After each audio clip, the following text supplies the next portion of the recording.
Tonight, we explore the mythic tale of Irion, the forgotten son of Hephaestus, a demigod born not of Olympus, but of fire and steel, deep in the forge of a mortal blacksmith.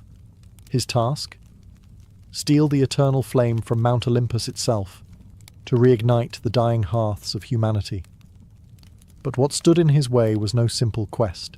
A three-headed guardian of the underworld, a jealous god in winged sandals, and a storm-summoning oracle who foresaw only one ending, Arion's death. So before you get too comfortable, take a moment to like the video and subscribe, but only if you enjoy the kind of content that merges myth and mystery. And hey, let us know. Where are you watching from? What time is it for you right now? Sometimes our stories are better than sleep, and other times, they just make you dream louder.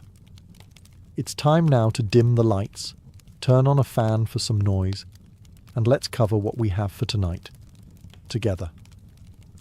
In the flickering forge of Mycenae, where men shaped iron with sweat and prayer, there lived a woman whose hands rivaled the gods. Her name was Callista, a mortal blacksmith with fire in her soul and a hammer that sang when it struck bronze. She built swords that could split spears in mid-air and armour so seamless it was whispered that Ares himself once wore her breastplates into battle. The gods noticed, but only one descended. Hephaestus, the lame god of the forge, the outcast of Olympus, watched her in silence.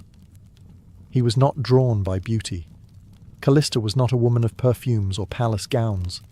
She wore soot like war paint and smelled of iron and pine smoke. But when she worked, Hephaestus saw something divine in her movements, something familiar. One night, as the moon hung low and red over the Aegean, Hephaestus entered her workshop cloaked in smoke and shadow. He offered no gifts, no divine decree, only his presence. The forge flared brighter that night, and 9 months later, a child was born. Arion. He did not cry, not at first. His eyes opened and glowed like coals, and the fire in the forge leapt as if recognizing its kin. The midwives gasped. One whispered, "He's touched by the divine." Another crossed herself, and the oldest among them muttered, "He's not meant to stay here long." Arion grew faster than other boys. At 5, he could shape iron. At 7, he forged his first blade, flawless, sharp, and oddly warm to the touch. He never played. He never lied. There was a stillness in him that made others uneasy. The village feared what they did not understand. They called him cursed, the son of a god who had no throne. Children avoided him. Priests refused to bless him. But Callista? She loved him fiercely, teaching him not just to work with fire, but to respect it. "Flame obeys those who listen," she'd say, "not those who command."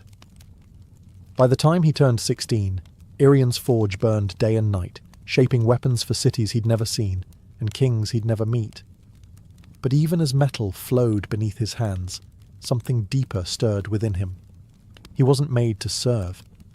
He was made to change the world. Long ago, the eternal flame had been a gift, stolen from the heavens, defied into existence by Prometheus himself. It was fire not just for warmth, but for thought, art, creation. It was what set man apart from beast. But that age of defiance had dimmed. Humanity no longer remembered the debt it owed the gods, and the gods in turn had turned their backs on mankind.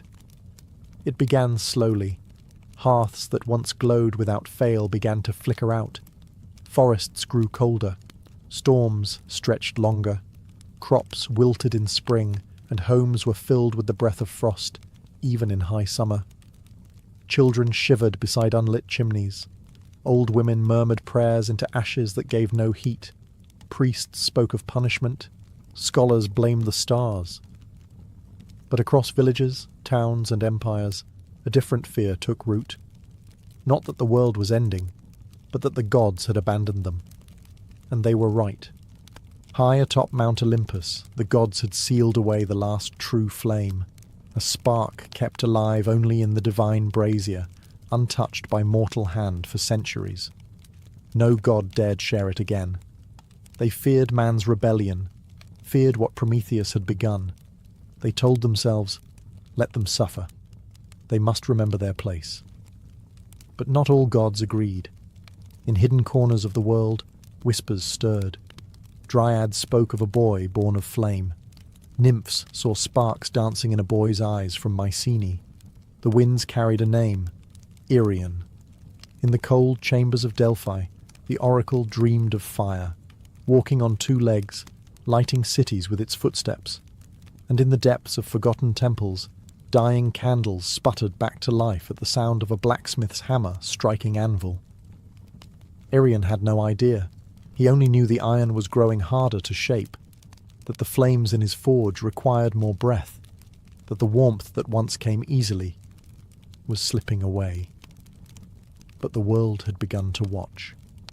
Gods both old and silent had turned their gaze to Mycenae. The divine brazier atop Olympus, though shielded in marble and guarded by fate, flickered for the first time in an age, responding not to a god, but to a boy born of fire and sorrow. And deep within him, something began to glow. Delphi was dying.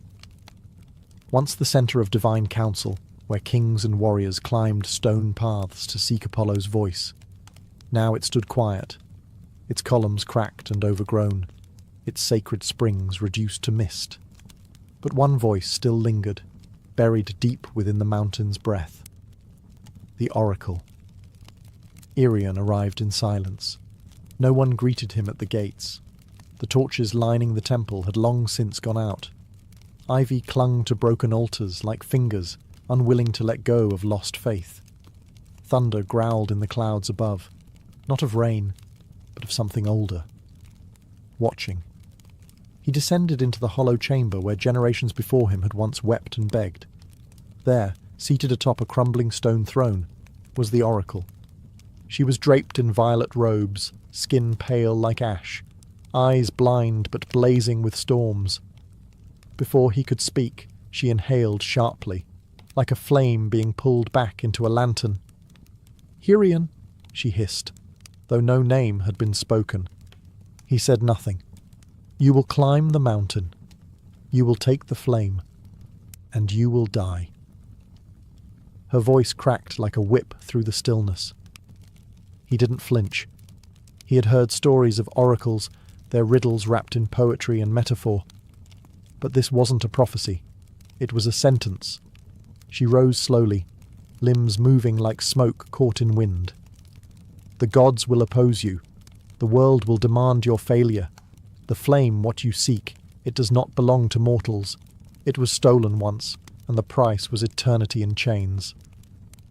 Irion stepped forward, fists clenched. "So let me pay the price." A long silence followed. Then, laughter, not cruel but tired, the sound of someone who had seen too many stories end the same way. "You already are," she whispered. The room grew dark. The thunder outside crescendoed. The air pulsed with something old, something primal. Then, just as suddenly, everything went still. The oracle slumped back into her seat. Her mouth opened, but only smoke escaped. Her prophecy was done. And though Irion left without another word, her vision followed him. In dreams. In flame. In every shadow cast by his forge. The gods had spoken. His path was set.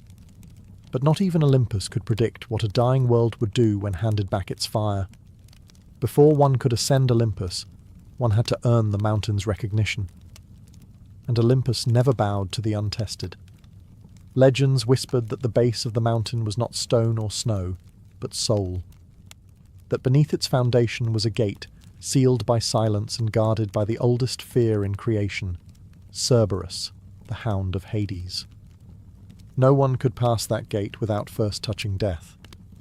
Irion did not question it. He had studied myths the way blacksmiths study heat, closely, warily. He knew what waited beneath the roots of Olympus. But to reach the eternal flame, he would have to descend, not metaphorically, but into the very underworld itself. So he prepared not with armour, but with craft. He spent 3 days and 3 nights forging a collar, not for battle, but for submission. It was made of obsidian, iron, and the final ember from his mother's forge. Into it he carved 3 names, one for each of Cerberus's heads. He whispered them aloud as he worked: memory, loyalty, grief. On the 4th day, he stood before the shadowed mouth of a cave said to lead downward forever. The wind here was cold, but it did not sting the skin. It scraped the soul, and the air smelled not of rot, but of forgotten prayers. He entered. Deeper and deeper he walked, past bones that glowed faintly in the dark, past torches that lit themselves without flame, until he heard it, the breathing, slow, massive, layered, like 3 storms dreaming in unison. Cerberus. He stepped into the clearing and found the beast sleeping on a bed of ash and bone, each head twitching in a different rhythm. Its fur was blacker than absence. Its eyes were closed, but its ears twitched. Arion did not draw a weapon. He approached, knelt, and held out the collar. Then, softly, he began to hum. It was the song his mother had sung to him as a child, the one she sang when night made the world feel too big, too cruel. The middle head stirred. The left opened one amber eye. The right snarled, then stopped. They listened. And in that silence, Arion slipped the collar on. Cerberus exhaled, and the door behind him opened, not with rage, but with respect. Arion had touched death, and death had stepped aside. The road up Olympus was no road at all. There were no markers, no stars to guide the way, only sheer rock, biting wind, and whispers that echoed from nowhere. Arion climbed not with certainty, but with instinct. His mortal hands bled. His divine blood burned. The mountain resisted him at every turn.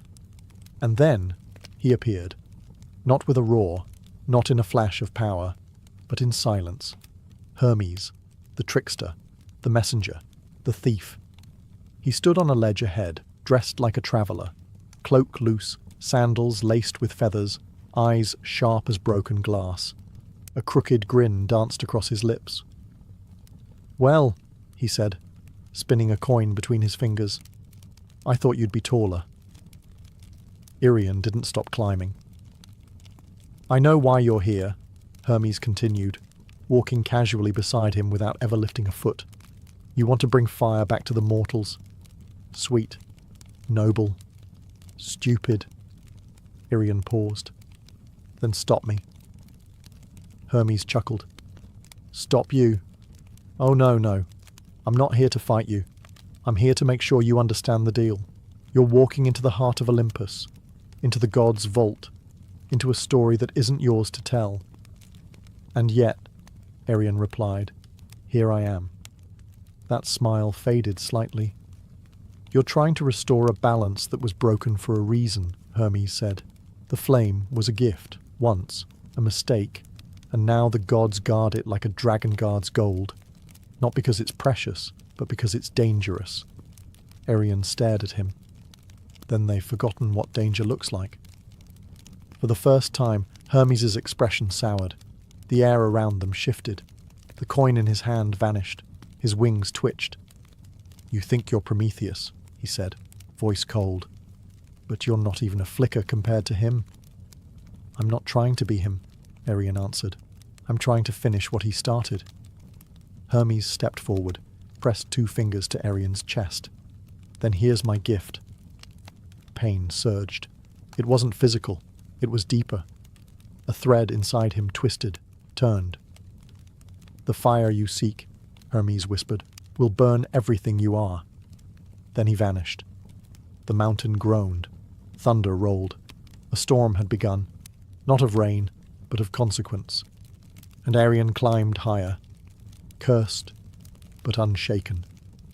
The curse settled into Arion's chest like frost in the lungs. At first, it was subtle, a tightening when he breathed, a dull heat beneath his skin. But the higher he climbed, the more it bit into him. Not like a wound, more like erosion. Piece by piece, the man was being scraped away, leaving something raw behind. Mount Olympus was no longer just a mountain. It was alive. Its cliffs shifted beneath his feet. Wind screamed down ravines like ancient voices furious to be disturbed. The higher he rose, the less mortal the world became. Trees stopped growing. Birds stopped singing. Even the stars above seemed to pull back. There were no paths. Only jagged ledges and sheer faces that demanded sacrifice with each step. Irian bled. He slipped. Once, he nearly fell to his death, but a sudden flash of heat from within his chest steadied him. It was as if the flame Hermes spoke of, the one that would burn him, had begun to awaken. But he kept climbing, because every time he faltered, he thought of the dying hearths, the cold villages, the children huddled in darkness. He thought of his mother, hands blistered, still forging warmth for a world forgetting what warmth meant. And still, Olympus offered no mercy. Storm clouds gathered above. Lightning danced along the ridge like gods pacing in frustration. He could feel their eyes now, watching, judging, waiting for him to fall. But it wasn't just the mountain fighting him. It was Olympus itself. He passed ancient ruins carved into the stone, temples long abandoned by faith, their altars cracked, their gods forgotten. Statues of Athena with eyes chipped out, columns of Zeus split by time and silence. Irian realized something no one else had dared to say aloud. The gods weren't powerful anymore. They were afraid that a mortal might bring the fire back without their permission, that someone not born in their halls might carry the light that once defined Olympus, and in that fear they threw their worst at him. Ice, thunder, visions, voices, but he climbed. With hands torn and heart smouldering, he rose above the clouds, and in the distance, lit not by sun, but by divine flame. He saw it, the brazier, burning, waiting. It was not what he expected. The summit of Olympus wasn't carved in marble or guarded by gods clad in gold. There were no trumpets, no gates, no thunderclaps of divine welcome. There was only silence, and the flame. It stood in the centre of a windless clearing, on a pedestal of blackened stone. The brazier looked ancient, older than language itself, shaped by hands no longer remembered, and inside it danced the eternal flame, not red, not orange, but white, pure, blinding, alive. It did not flicker. It watched. Irian stepped closer. The heat didn't sear him. It entered him, as if recognizing something long lost. His breath caught. His skin prickled. That ember Hermes had cursed into his heart now pulsed like a second heartbeat, calling to the flame like a lost sibling. He reached out. In that moment, time faltered. He saw cities built from firelight. He saw his mother's forge blazing in the dead of winter. He saw civilizations rising and falling, each one built around fire, and each one forgetting why it burned. He also saw the punishment. Prometheus, chained to stone, his liver eaten daily by a vulture. The gods had called it justice.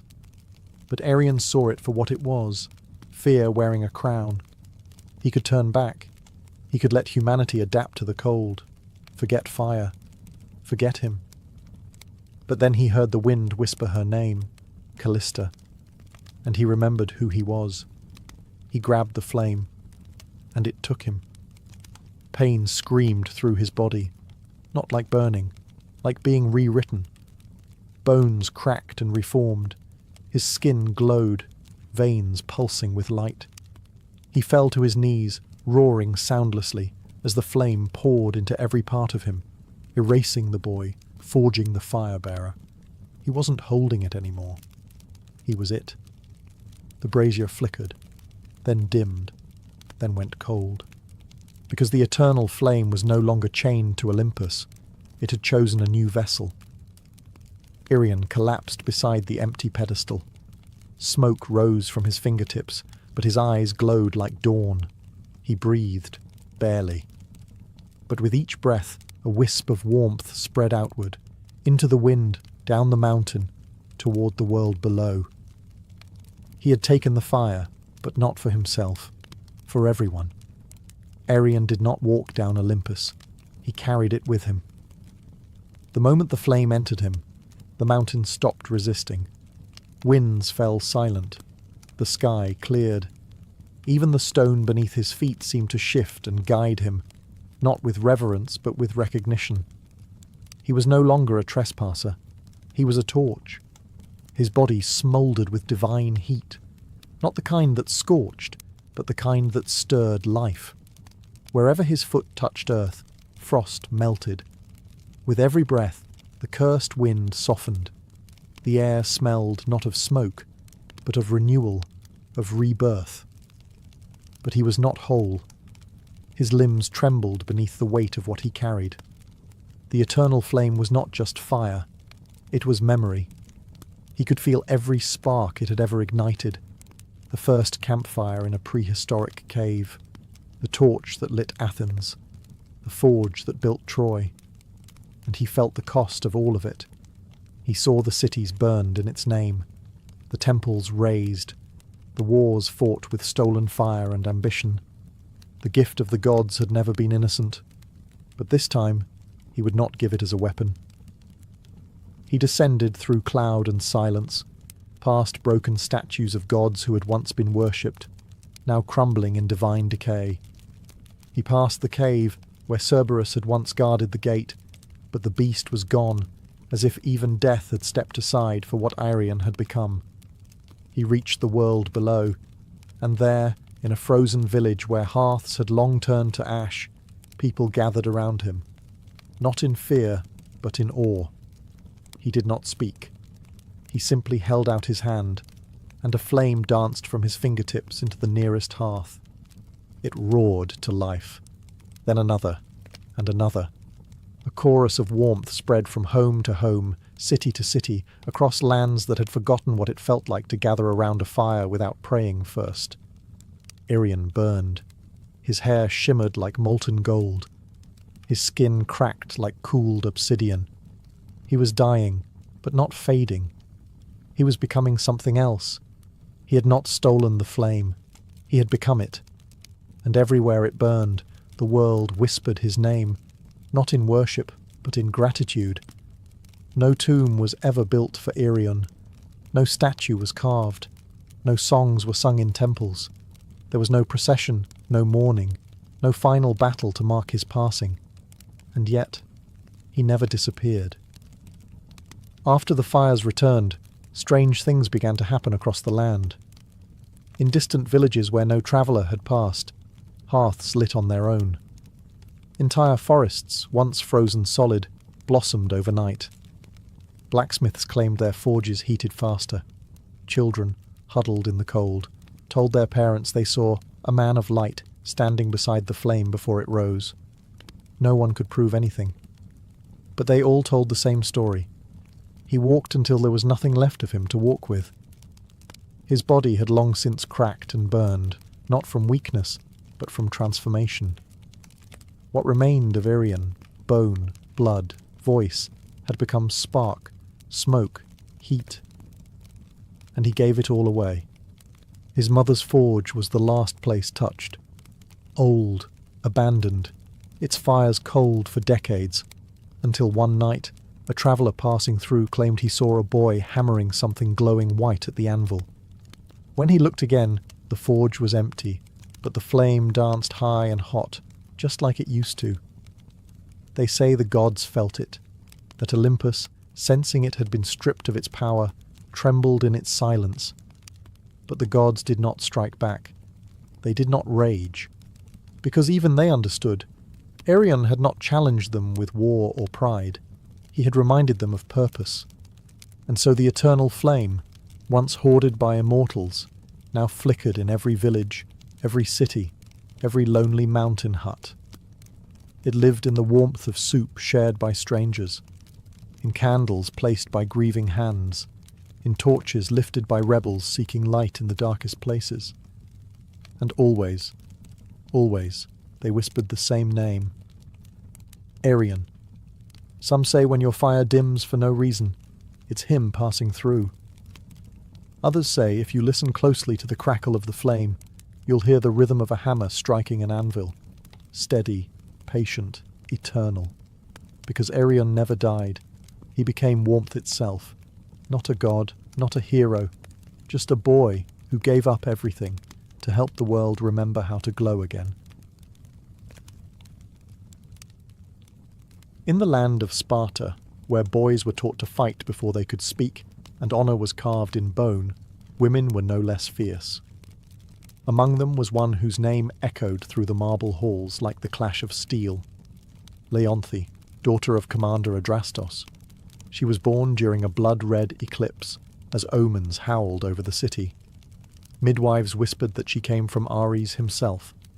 By age 12, she had bested her brothers in the wrestling ring.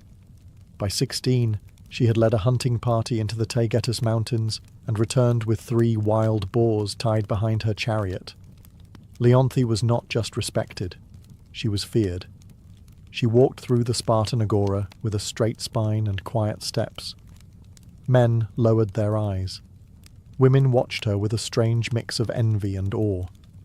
She rarely spoke unless spoken to, and her words were chosen like arrows, never wasted. But there was something in her that few noticed. When she removed her armour at night, when the torches dimmed and the world outside fell away, Leonthe would stare at the stars, not with a warrior's challenge, but with wonder. There was a softness buried in her, one that battle could not scorch, a yearning, not for marriage, not for conquest, but for something else, something the Spartan code had no name for. Peace, magic, mystery. She never said. What she knew was this. Every full moon, when the city slowed and the warriors slept, her body pulled her toward the cliffs above the river Eurotas. She would leave behind her spear, her cuirass, her reputation, and become just a woman wandering beneath the stars. Alone. The world, she thought, must be bigger than Sparta, bigger than swords and pride. She felt it in her blood, like music she couldn't hear, but knew was playing somewhere. And then, one night, beneath a sky so silver it looked scraped from the edge of a blade, she saw it, gliding across a still pool in a hidden grove. A swan, unmoving, watching her, moonlight rippling on its back. Beautiful in a way no war song had ever been. And from that moment on, Leonthe's life began to shift, away from blood and battle, towards something softer, stranger, and far more dangerous. The grove was hidden, untouched by the usual grit of Spartan boots. Nestled between 2 cliffs, it whispered of something older than Sparta, older even than Olympus. The trees curved in crescent arches, their branches low and silvered by moonlight. A shallow lake lay at the centre, still as glass, and on it, the swan. Its feathers shimmered like woven starlight, neither white nor grey, but something in between. It floated with the silence of smoke, cutting across the water with no ripple. Its long neck arched gracefully, as if sculpted by divine hands, and its eyes, gods, its eyes, held no animal wildness, no fear, only awareness. Leonthe froze at the tree line. Her training screamed caution. Nothing in nature moved like this. No creature stood so boldly before a human. But the swan did not flee. It watched her, calmly, expectantly. She stepped forward. It tilted its head. Another step.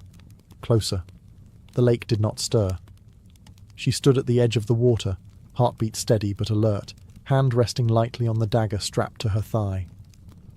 The swan moved again, slowly, deliberately, toward her. When it reached the edge of the shallows, it stopped and bowed its head slightly. Leonthe knelt. She had seen thousands of things in her life. War camps burning, bloodied warriors screaming at the heavens, newborn calves gasping for their first breath. But never had she seen something so quiet, so still, so enchanted. She reached out. The swan did not resist. Her fingertips brushed its feathers. warm, unnaturally warm, as though its body burned with sunlight instead of blood. A feeling stirred in her chest, not fear, not fascination, something older, something she didn't know she'd been missing until that very moment. Connection. The swan blinked once and turned away, gliding back into the centre of the lake. Leonthe remained kneeling, watching it, unsure what had just begun, but certain it was no accident. The next full moon, she returned. So did the swan, and again, the next month, and the next. No words, no promises, just presence, a ritual born of silence and gravity. By the time autumn settled on the hills, Leonthe no longer questioned why. She just knew the swan would be waiting, and her world would never be the same.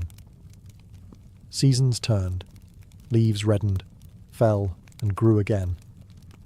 The wars continued far below the hills, but in that moonlit grove, time stood still. Only the full moons mattered now. Only those nights. Leonthe had once measured her worth in battle scars, victories, and commands followed without hesitation. But now, something softer guided her. Something far older than Spartan law. Each month, she returned to the grove with offerings, fresh figs, soft linens, carved trinkets from olive wood. The swan never ate, never acknowledged the gifts. Yet Leonthe continued, drawn by an instinct she couldn't explain. The swan was always waiting. It met her at the edge of the water, dipped its head gently, then glided by her side. Sometimes it circled her. Sometimes it simply stood beside her on the shore, its warmth bleeding into the air around it like a hidden sun. She began to speak, not like a soldier, but like a woman who had never been heard before. She spoke of her father's coldness, of how victory never filled the empty space in her chest, of the nights she stared at the sky, wondering if there was more than sword and soil. The swan said nothing, but it listened. She could feel it. Its stillness wasn't silence. It was attention. The kind mortals never gave. The kind no commander, no suitor, no friend had ever offered her. Over time, she stopped feeling alone.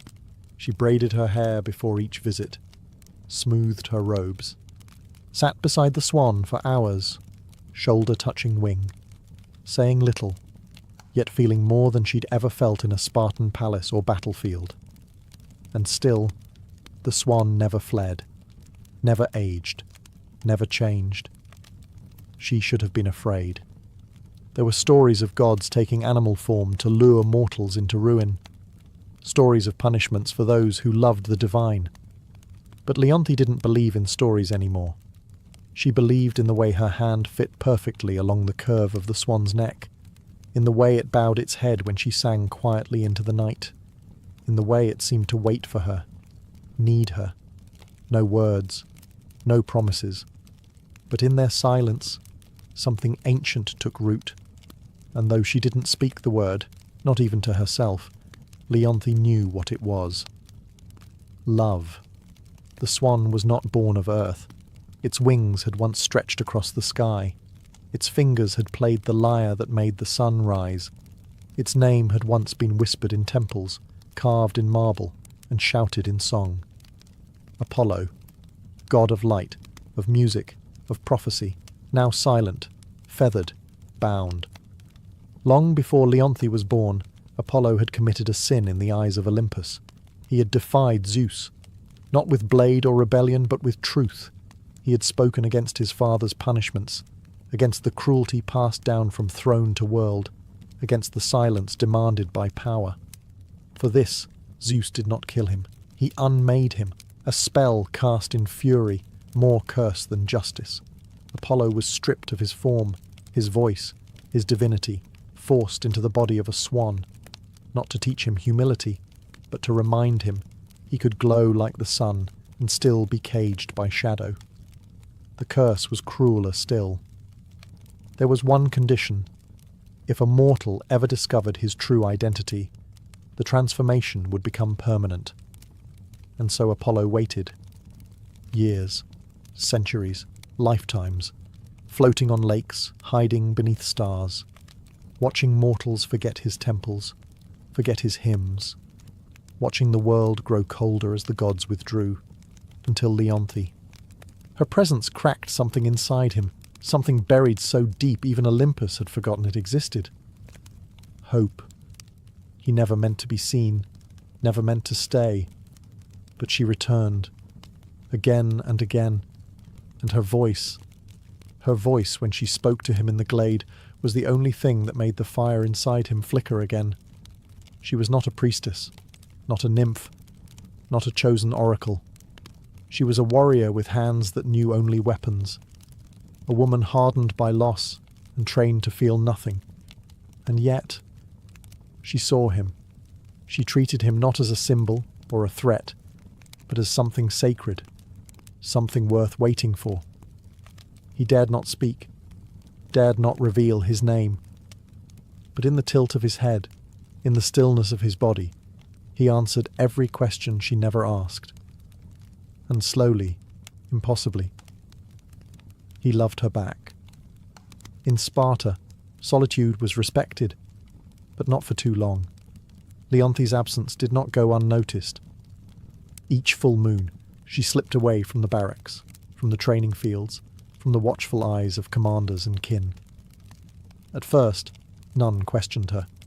She was Leonthe, untouchable, unshakable, the warrior whose loyalty was carved into every scar.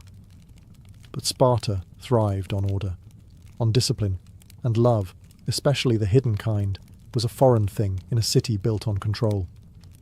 Whispers began. She wanders. She speaks less in council. She trains, but her strikes lack venom. It was true. Leonthe had changed. Her movements were still sharp, but no longer cruel. Her voice no longer cut. And something in her eyes softened.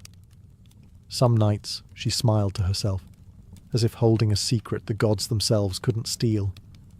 Her father noticed first. Commander Adrastos, a man whose face bore no softness, whose daughters were meant to lead men, not follow feelings. He summoned her one evening, under the guise of strategy. But when the chamber emptied, he spoke plainly. "What keeps you from sleep?" Leonthe offered no answer. His voice darkened. "Do not forget who you are."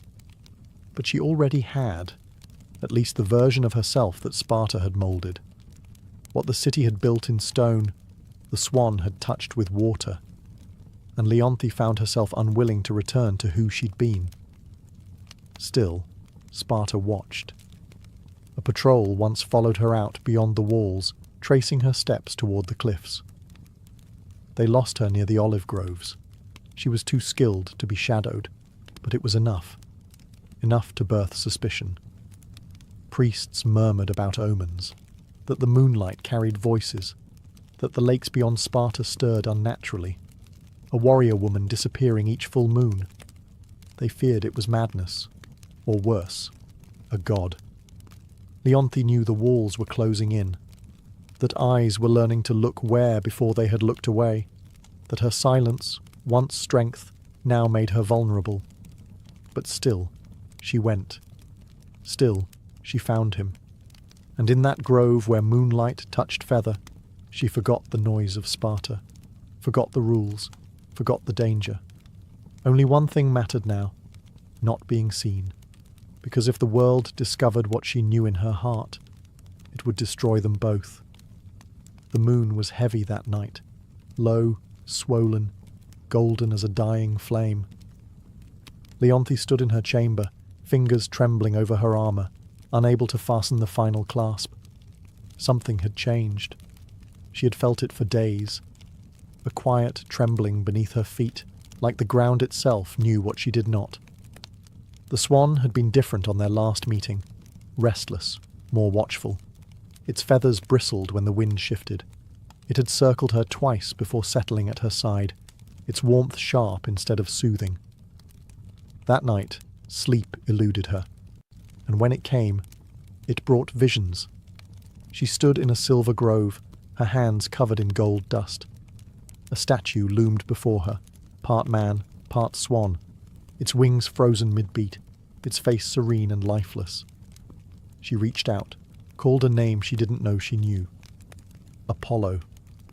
The statue cracked, and a voice echoed, not from the sky, but from inside her bones. Truth will freeze what love has kindled. She awoke breathless, heart racing, the name still burning on her tongue. She tried to dismiss it. A dream, nothing more. But warriors know when fear is real. And this was no ordinary omen. This was prophecy. The next day, Leonthe left Sparta earlier than usual, the ache in her chest sharper with every step. She didn't follow her usual path.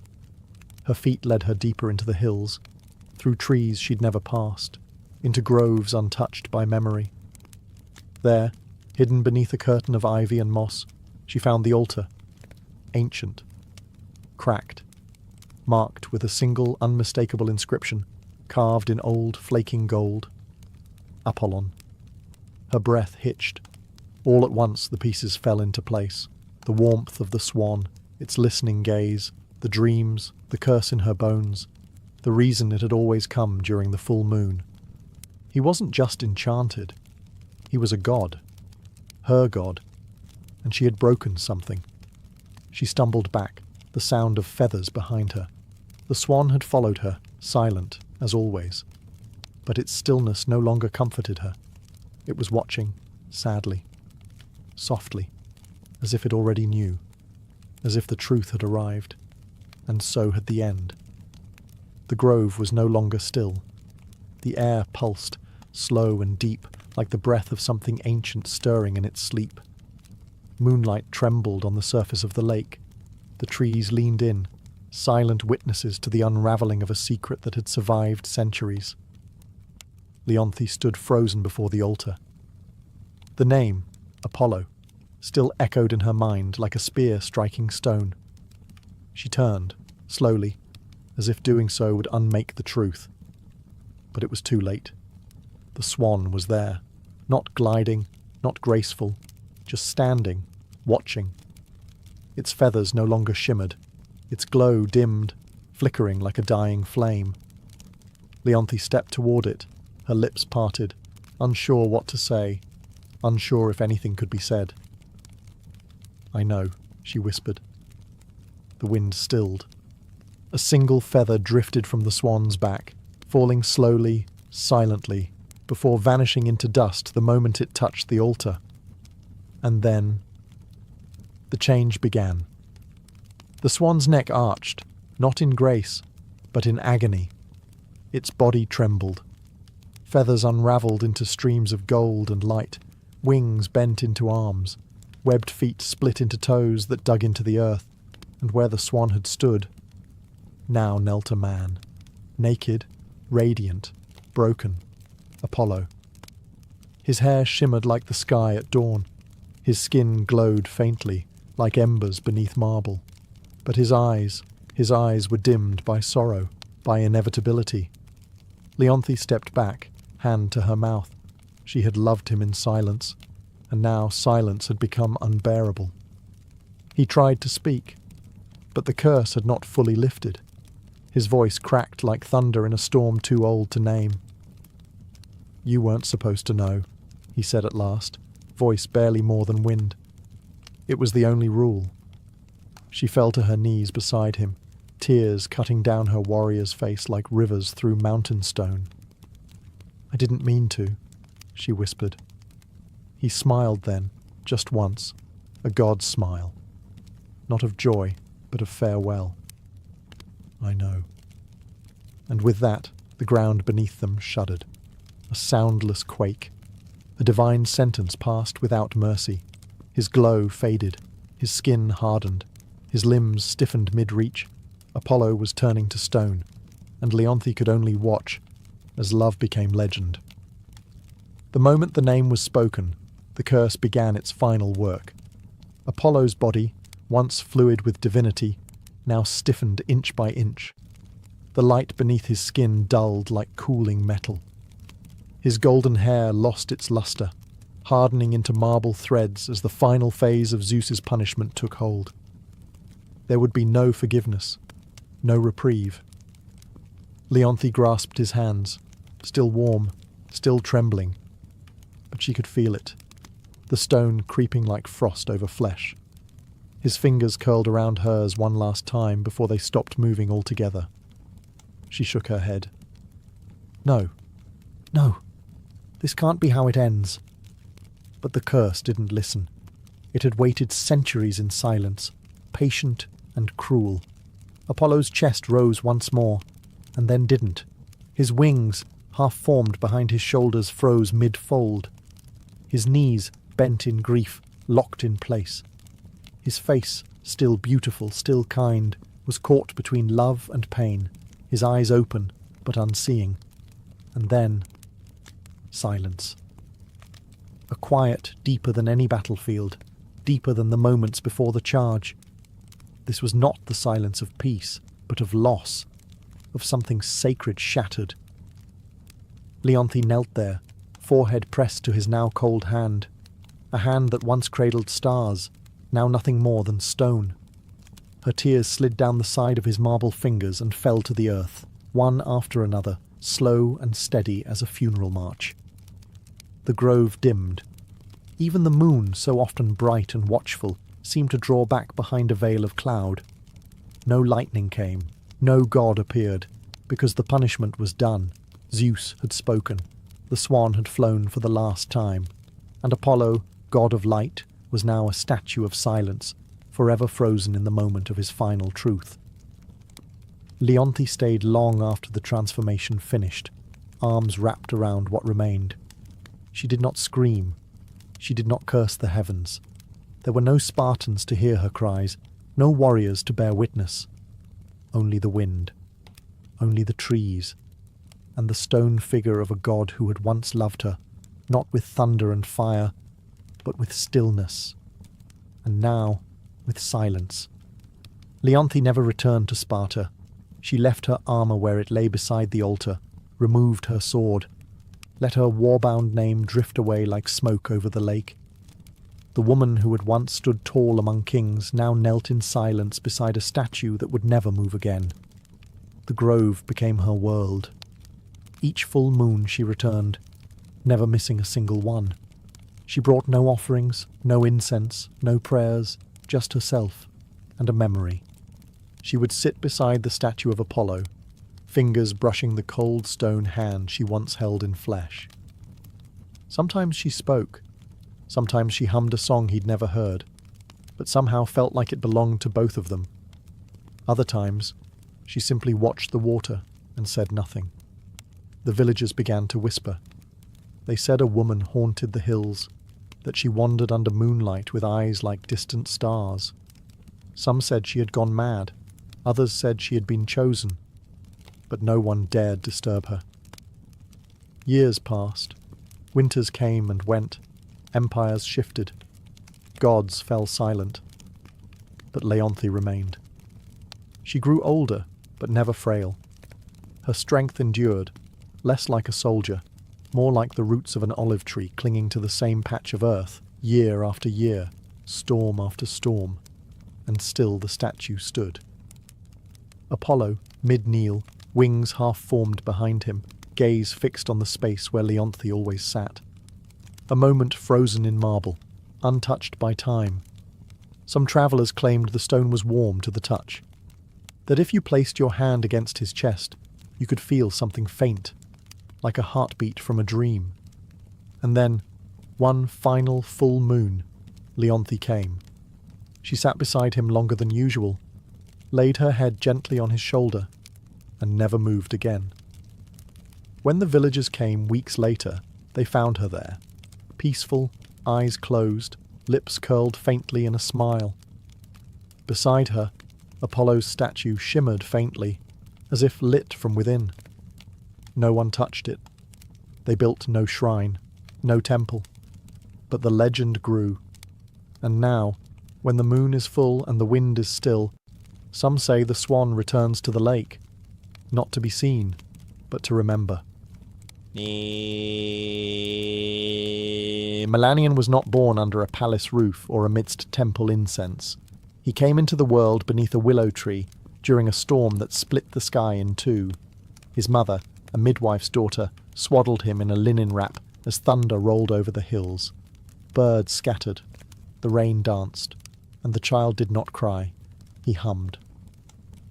From the moment he could walk, music followed him.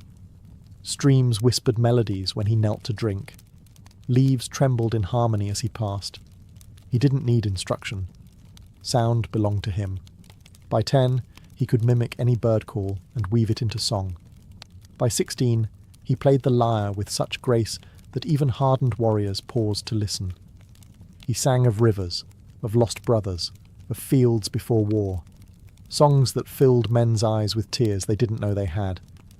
People called him a gift, a miracle, a child of divine breath. He never claimed it. Melanion travelled from village to village, sharing his music without coin or pride. His voice calmed fevers. His chords softened hardened hearts. He once played for a dying child who, upon hearing his lullaby, smiled and drifted into death as if it were a dream. But not all ears that listened were mortal. One spring evening, as he sat beside a glimmering river and strummed a tune about starlight, the very air around him changed. The wind slowed, the water stilled, even the frogs silenced their song. And then they arrived, the Muses. 9 of them, stepping lightly from behind the veil of the world. Cloaked in light and sound, each carried her own essence: history, tragedy, dance, epic, poetry, and more. Their eyes were not kind, not cruel, just knowing. They listened, and then, to Melanion's astonishment, they sang back. 9 voices in perfect harmony, older than language. Melanion closed his eyes, and without thought, joined them. His voice didn't echo theirs, it evolved them. When the last note fell into silence, even the stars seemed closer. One of the Muses, Calliope, eldest and most stern, touched his brow. "You are not ordinary," she said. "You are a vessel." And thus began the legend of Melanion, the bard whose voice would shake the heavens. From that night on, Melanion was no longer just a gifted mortal. He was touched, marked, whispered about. The Muses had chosen him. In the quiet folds of Mount Helicon, where few dared to tread, they invited him into their sacred circle. There, beneath ancient trees and skies unclouded by mortal ambition, Melanion learned not through lectures, but through experience.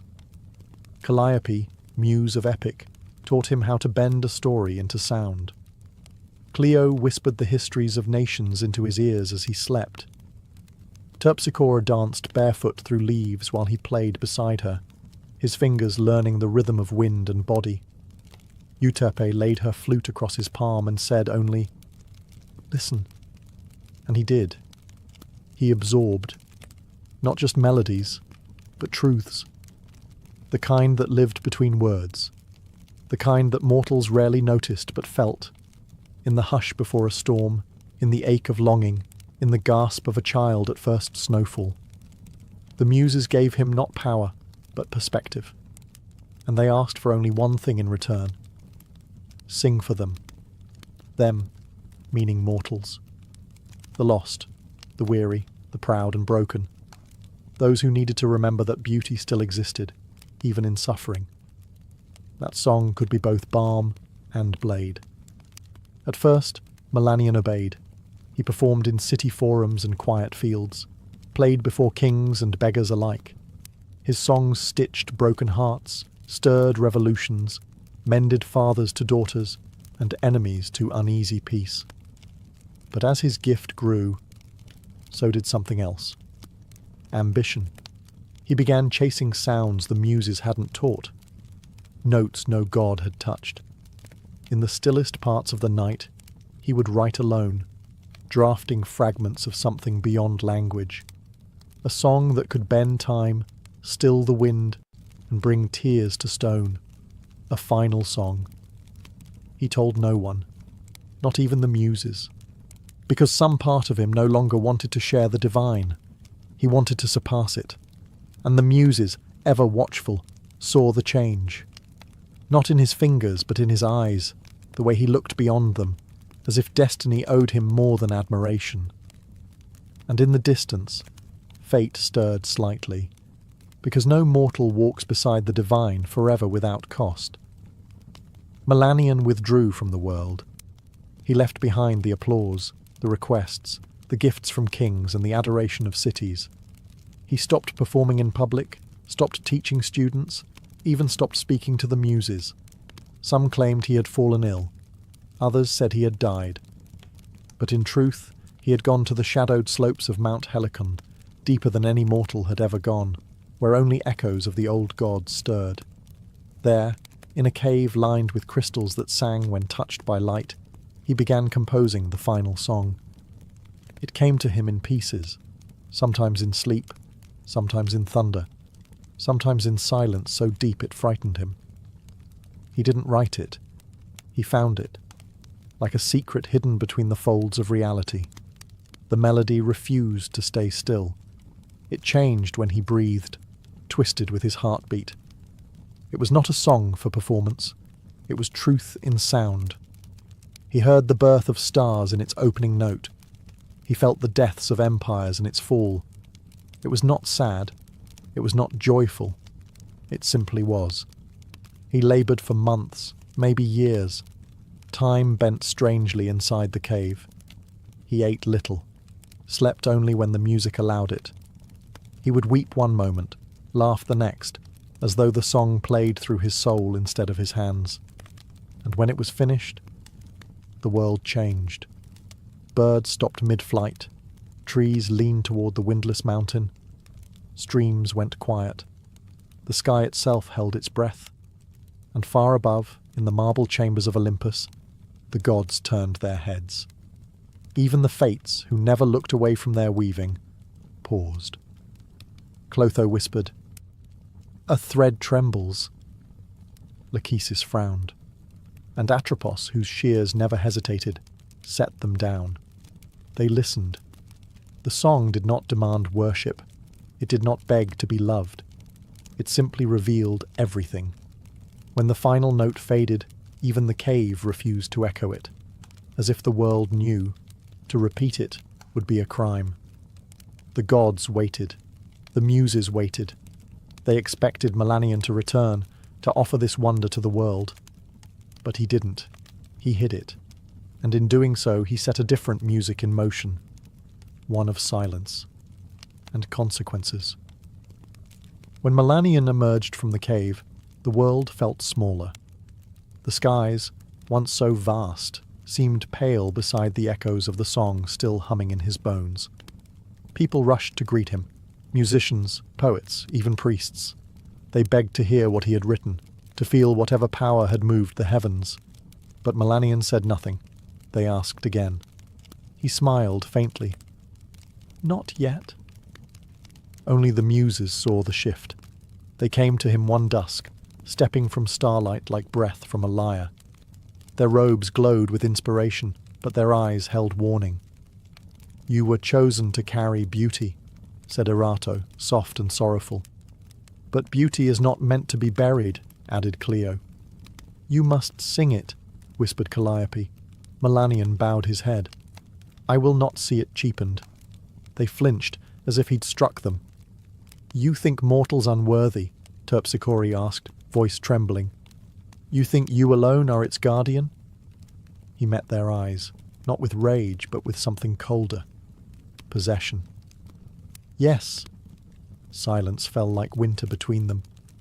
"Then you are no longer ours," said Calliope, "not because you created something beyond us, but because you hoard it."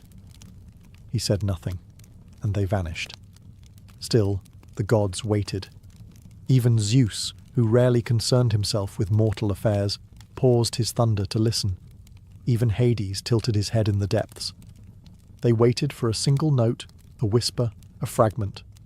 Nothing came. Melanion kept the song locked inside himself. Not written, not recorded, not shared. He called it sacred, but sacred things, when sealed too long, begin to sour.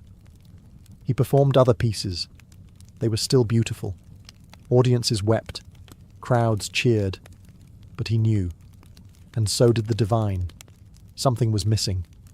And worse, something had been stolen.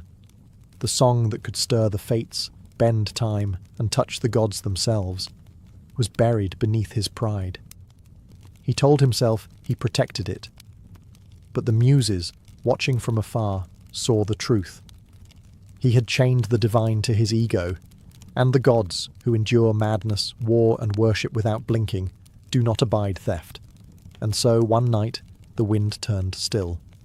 The stars went quiet, and a curse began to bloom. Not with fire, but with memory. The curse came softly. No thunder, no divine wrath from Olympus. Just a dream. Melanion lay beneath an open sky, cradled in the same silence he had once treasured. Sleep pulled him gently into darkness. And there, waiting, was the song. The final song.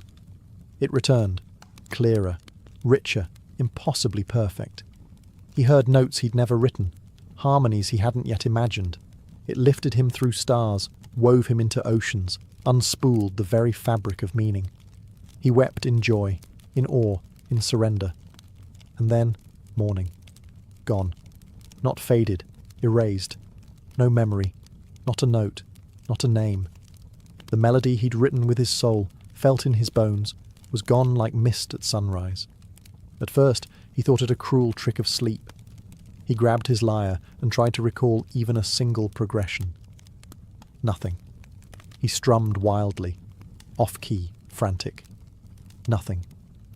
That night, he returned to his bed early, heart pounding, and the song returned, more radiant than ever.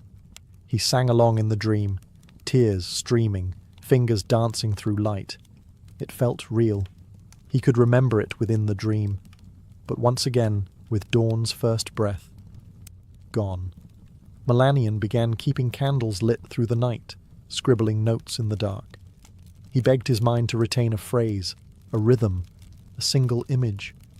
But no matter what he tried, it vanished. Again, and again, and again. He stopped playing, refused to perform. Crowds dwindled, friends left. His home grew dusty and cold. But none of it mattered. He had one obsession now. Remember the song. The muses stood at a distance, watching with sorrow. He was given a gift, said Euterpe, and he chose to cage it. Now he is the only one who will hear it, said Polyhymnia. And never remember, whispered Clio. It was not vengeance. It was balance. Melanion would hear the song every night, for eternity. But it would live only in dreams.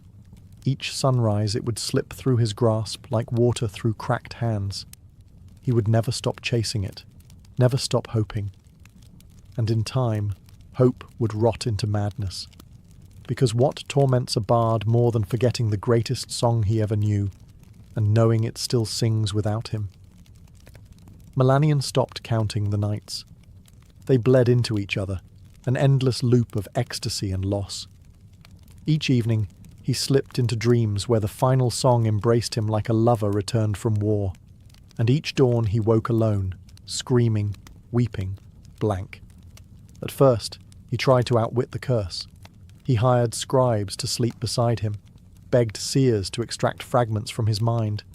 He sang to mirrors, hoping his own voice would betray some hidden memory. Nothing worked. And slowly, he began to fray. He stopped eating. His robes hung from a body gone hollow.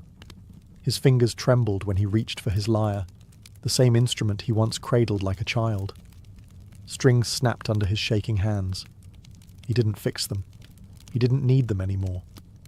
Because in sleep, the music still came. It became his only purpose, the only place he felt whole. And waking became a punishment. He cursed the sun, smashed his windows, sealed himself in a room with no light. But still the song left with the morning. When he emerged, he no longer resembled a bard.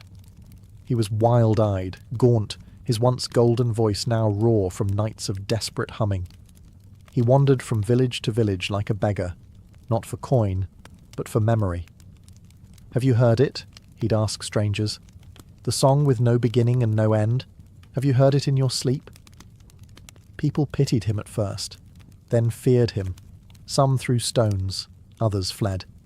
He began to sing fragments in the streets, random frantic bursts of melody. They made no sense to others, but to him, they were clues, keys, pieces of a shattered mirror he could almost reassemble. But every time, it slipped through his fingers. He laughed when he failed, then cried, then laughed again. And every night, the song came back, shimmering, whole, just out of reach. The muses watched, not with anger, with mourning. He had once been their finest vessel. Now he was a cracked jar, overflowing only when no one could hear. And in that descent, the song he'd hoarded became the thing that unravelled him. Not with fire, not with wrath, but with silence. Melanion no longer lived in the world.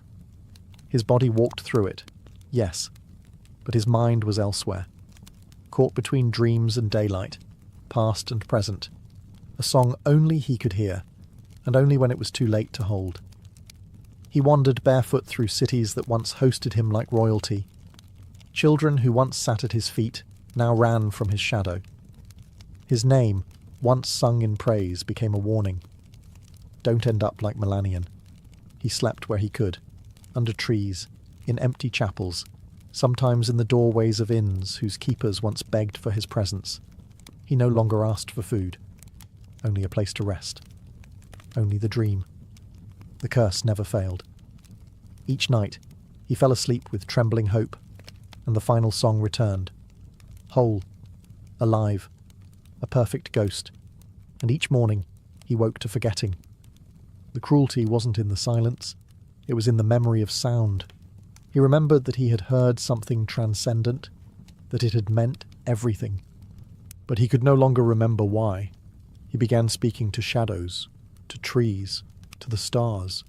Sometimes he would sing to strangers, and demand they sing back, convinced the melody was hiding in someone else's throat. Once, he believed a child had hummed it in passing.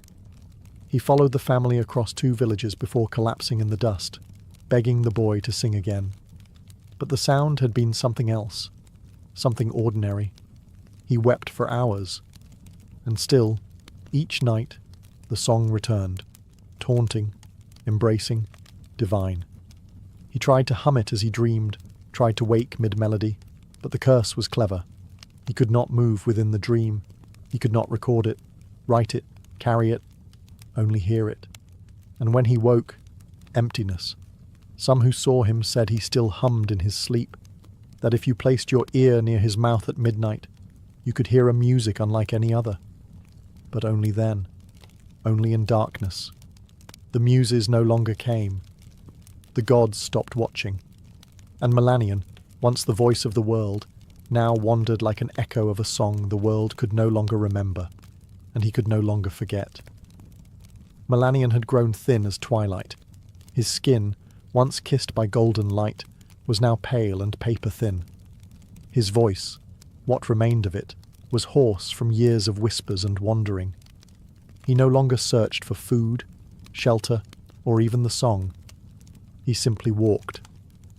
One evening, he reached a cliff overlooking the sea.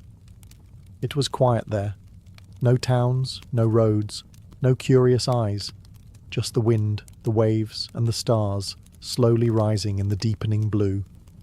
He sat, curled against a stone, the sea breeze tangling what remained of his hair. He didn't weep. He didn't sing. He simply closed his eyes, and the dream came again. But this time, something was different.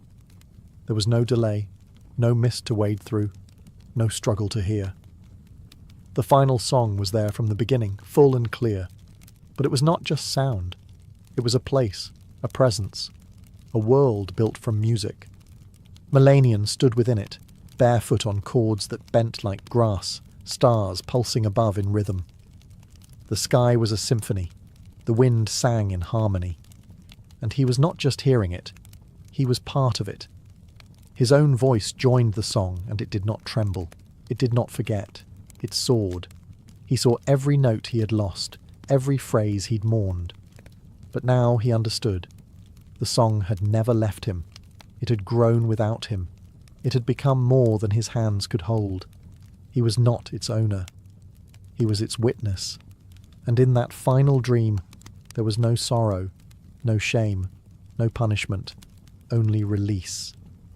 When the sun rose, Melanion did not stir. The wind lifted softly around his body, as if carrying away a final breath. A shepherd passing the cliffs found him later, peaceful, hands resting on his chest, as if cradling an invisible lyre. There was no scroll, no recording. But above him, high in the coastal sky, seabirds flew in strange formations, almost like they danced to something only they could hear. And the sea, for a moment, sang. Not in words, not in melody, but in something older than either. Something he had finally become. Melanion was buried beneath a lone olive tree near the cliff where he last slept. No priest performed the rites, no crowds gathered, just the shepherd who found him, and a few villagers who remembered the stories, faint echoes of the bard who once made the gods pause mid-breath. There was no monument, only silence. But silence has a way of amplifying truth. In the years that followed, strange things were whispered across the land. Travellers claimed that if you passed that cliff under a new moon, you might hear a melody in the wind, brief, fleeting, heartbreakingly beautiful. Not a full song, just a note, just enough to make you stop. Children began dreaming of music they'd never heard. Musicians would wake in the night with tears on their cheeks and no memory of why. And sometimes, when a bard sat alone at dusk with no audience, a sudden chord would form beneath their fingers, something not theirs, something perfect. They never remembered it by morning. The muses said nothing. They did not curse another bard. They did not reclaim the song, because they understood what Melanion had become. Not a warning, not a hero, but a vessel turned legend. A soul whose punishment was born not of cruelty, but of refusal, and whose redemption came not through sharing, but surrender. The final song was never written down. It was never performed in amphitheatres or temples. It does not exist in scroll or scripture, but it lives. In the quiet moments between sleep and waking, in the hush before a performer strums their first chord, in the way the sea sounds different when you're grieving. Melanion's song became part of the world itself, not to be remembered, but to be felt. A whisper in the bones, a melody without words, and those who feel it, even for a moment, never forget the silence that follows. They say, if you stand alone on the right cliff, on the right night, with no one watching, and the wind is kind, you might hear a sound that doesn't belong to this world. Just a fragment, just a breath. And maybe, if you listen closely enough, you'll finally understand why Melanion never let it go.